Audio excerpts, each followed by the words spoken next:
ကဲအခု forklift ပေါ့နော်ကိုရီးယားလို့ခေါ်မယ်သူကြီးခဲချဒီကောင်လေးကိုဘယ်လို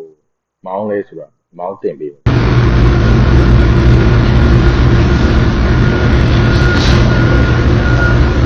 ်တယ်ဟုတ်တယ်ဟို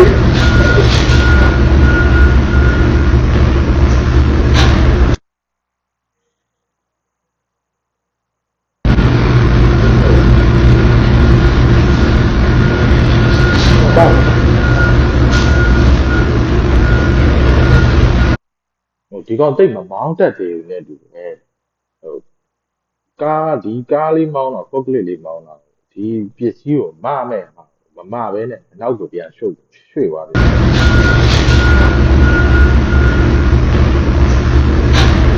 အောက်ကိုလည်းနှိပ်ပြီး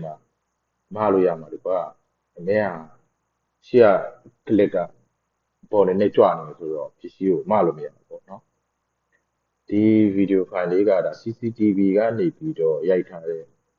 ဗီဒီယို record လေးပေါ့နော်2025 10လပိုင်း22ရက်ဆိုတော့တိတ်တော့မကြသေးဘူးပေါ့နော်လွန်ခဲ့တဲ့တစ်ပတ်နှစ်ပတ်အဲ့လောက်ကပေါ့နော်ဒီမှာကဒီကိစ္စမောင်းတဲ့